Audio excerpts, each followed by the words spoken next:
12 ರಾಶಿಗಳ ಎಫೆಕ್ಟ್ ಹೇಗಿರುತ್ತೆ ಮೇಡಮ್? ರಾಶಿಗಳ ಬಗ್ಗೆ ಮಾತಾಡೋದು. ಸೊ ನೀವು ಕೇಳೇ ಇರ್ತೀರಾ, ವೃಷಭ ರಾಶಿ, ಮಕರ ರಾಶಿ, ಮೇಷ ರಾಶಿ, ಎಷ್ಟೊಂದು ರಾಶಿ. ಸೊ ರಾಶಿಗಳು ಎಲ್ಲಿಂದ ಬರುತ್ತೆ ಅಂತ ಅರ್ಥ ಮಾಡ್ಕೊಂಡೆ ನಾನು. ಒಂದು ಮಗು ಹುಟ್ಟಿತು ಅಂದ್ಕೊಳ್ಳಿ, ಈ ಕ್ಷಣದಲ್ಲೇ ಹುಟ್ಟು ಮಗು. ಆ ಟೈಮಲ್ಲಿ ನಾವು ಬ್ರಹ್ಮಾಂಡನ ನೋಡಿಬಿಟ್ಟು ಒಂದು ಸ್ಕ್ರೀನ್ಶಾಟ್ ತೊಗೊಂಡು ಆ ಗ್ರಹಗಳು ಫ್ರೀಸ್ ಮಾಡೋದು, ಪೊಸಿಷನ್ಸ್ ಫ್ರೀಸ್ ಮಾಡಿಬಿಟ್ಟು ಆ ಗ್ರಹಗಳು ಎಲ್ಲೆಲ್ಲಿ ಚಲನೆ ಆಗಿ ನಿಂತಿದೆಯೋ ಅದೇ ಕುಂಡ್ಲಿಯಲ್ಲಿ ಹಾಕಿ ಅದು ಕುಂಡ್ಲಿ ಆಗುತ್ತೆ, ಫುಲ್ ಕುಂಡ್ಲಿ.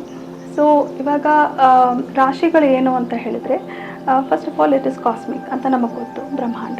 ಆ್ಯಂಡ್ 9 ಗ್ರಹಗಳು ಆಕಾಶದಲ್ಲೇ ಇರುತ್ತೆ ನಮ್ಮ ಬ್ರಹ್ಮಾಂಡದಲ್ಲಿ, ರೈಟ್? ಸೊ ಅದನ್ನು ಫುಲ್ ಸರ್ಕಲ್ ಆಗಿ ತೊಗೊಂಡ್ರೆ 360 ಡಿಗ್ರೀಸ್ ಇರುತ್ತೆ.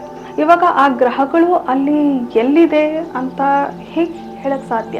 ಸೊ ಆ 360 ಡಿಗ್ರೀಸ್ನ 12 ಸೆಕ್ಷನ್ಸ್ ಆಗಿ ಡಿವೈಡ್ ಮಾಡಿದ್ದಾರೆ. ಸೊ 360 ಡಿಗ್ರೀಸ್, ಒಂದು ಸರ್ಕಲ್ಗೆ 360 ಡಿಗ್ರೀಸ್ ಇರುತ್ತಲ್ಲ, ಅದನ್ನು 12 ಈಕ್ವಲ್ ಪಾರ್ಟ್ಸ್ ಮಾಡಿದ್ರೆ ಒಂದು ಸೆಕ್ಷನ್ ಬಂದು 30 ಡಿಗ್ರೀಸ್ ಇರುತ್ತೆ. 360 ಡಿಗ್ರೀಸ್ ಡಿವೈಡೆಡ್ ಬೈ 12, 30 ಡಿಗ್ರೀಸ್ ಆಗುತ್ತೆ. ಅದು ಒಂದು ರಾಶಿ ಆಗುತ್ತೆ. ಸೊ ಫಸ್ಟ್ ರಾಶಿ ಬಂದು ಮೇಷರಾಶಿ, ವೃಷಭ ರಾಶಿ, ಮಿಥುನ ರಾಶಿ, ಕರ್ಕಟ ರಾಶಿ, ಸಿಂಹ ರಾಶಿ, ಕನ್ಯಾ ರಾಶಿ, ತುಲಾ ರಾಶಿ, ವೃಶ್ಚಿಕ ರಾಶಿ, ಧನು ರಾಶಿ, ಮಕರ ರಾಶಿ, ಕುಂಭ ರಾಶಿ ಆ್ಯಂಡ್ ಮೀನ ರಾಶಿ.